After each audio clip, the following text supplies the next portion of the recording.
ایک غریب آدمی بدو رات کے وقت وہ کہیں بیچارہ صبح سے چلا تھا، مدینے پہنچتے اسے رات ہو گئی. اس نے ڈرتے ہوئے نا خیمہ ہی باہر لگا لیا. جہاں رات ہوئی نا آدھی رات ہو گئی، 1-2 بجے سمجھ لے پہنچا مدینے، تو اس نے باہر نے خیمہ لگا لیا. بیوی اس کی امید سے تھی، بچے کی ولادت کا وقت قریب آ گیا، بیمار ہو گئی، اس نے خیمہ لگایا. بیوی اندر ہے، حضرت عمر فاروق گشت پہ تھے رات کو، ساتھ ایک غلام تھا. حضرت عمر فاروق رضی اللہ تعالیٰ عنہ کہنے لگے وہ آگ جل رہی ہے تھوڑی سی، پتا کرو کون ہے. تو آپ کا غلام پتا کرنے گیا تو بدو نے ڈانٹ دیا، کہنے لگے جاؤ تمہیں کیوں بتاؤں. حضرت عمر خود گئے، کہنے لگے مسافر بھائی بتا تو صحیح. کہنے لگا جی چھوڑے، میں آپ کو کیوں بتاؤں، میں کون ہوں، کیسے آیا ہوں. فرمایا خیمے کے اندر سے کراہنے کی آواز آتی، کوئی درد سے چیخ رہا ہے، بتا ہمیں بات کیا ہے.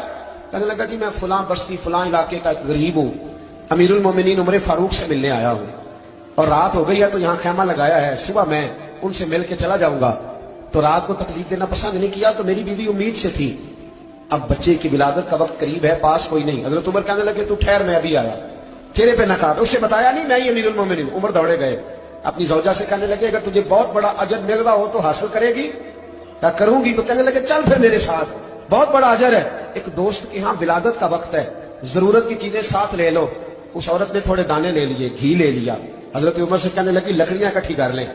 امیر المومنین کاؤنسلر کی بات نہیں بتا رہا آپ کو، میں آپ کو MP A کی بات نہیں بتا رہا، MLA کی بات نہیں بتا رہا، جو 10 گاؤں کو ملا کے چیئرمین بنا اس کی بات نہیں بتا رہا. اس کی بات بتا رہا ہوں جو 22 لاکھ مربع میل کا حکمران ہے. اس کی بات بتا رہا ہوں جو گلی سے گزرے تو شیطان رستہ ہی بدل جاتا ہے. اس کی بات بتا رہا ہوں جس کے بارے میں میرے مصطفیٰ کریم صلی اللہ تعالیٰ علیہ وآلہ وسلم نے فرمایا میرا عمر تو وہ ہے کہ 950 سال حضرت جبریل بھی اس کی شان بیان کرے تو عظمت ختم نہیں ہوتی. اتنا بڑا شخص. حضرت عمر نے لکڑیاں اکٹھی کی، اینٹوں کا روڑے لے کے چولہا بنایا، پہنچ گئے. آپ کی زوجہ کہنے لگی یہ تھوڑے دانے ڈالنے، گھی ڈالنے اور ایک لکڑی لے کے اس کو ہلائیں، تیار کریں. خود زوجہ اندر چلی گئی، حضرت عمر باہر پکانے لگے. وہ بدو کہتا ہے میں اس طرح کا ان کے ساتھ بہیو کرنے لگا جیسے کو کسی چوکیدار کے ساتھ نہیں کرتا.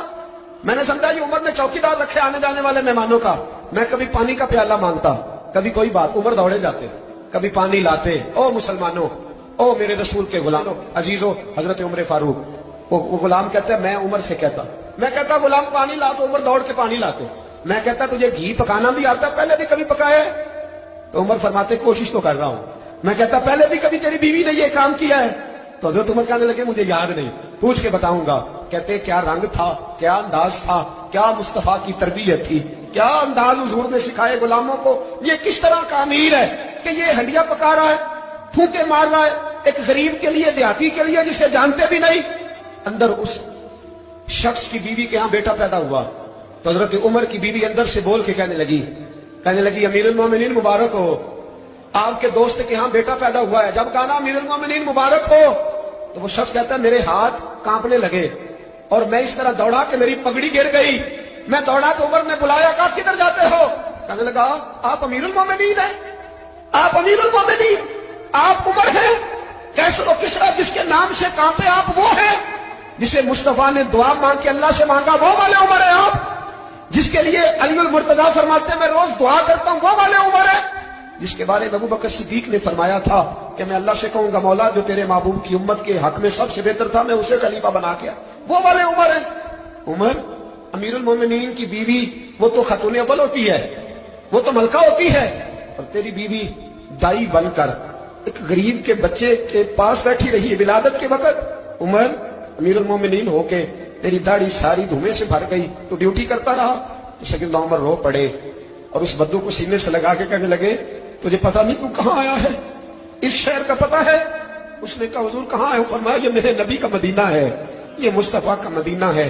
یہاں امیروں کا استقبال نہیں ہوتا، یہاں غریبوں کے استقبال ہوتے. یہاں حضور نے اس اسٹیٹ پہ میرے رسول پاک نے وہ والا رنگ دیا ہے کہ اب غریب سر اٹھا کے جینے لگے ہیں، اب مزدوروں کو عزتیں ملنے لگی ہیں، اب یتیموں نے سر اٹھا لیا ہے کہ ہمارا کوئی سننے والا آ گیا ہے.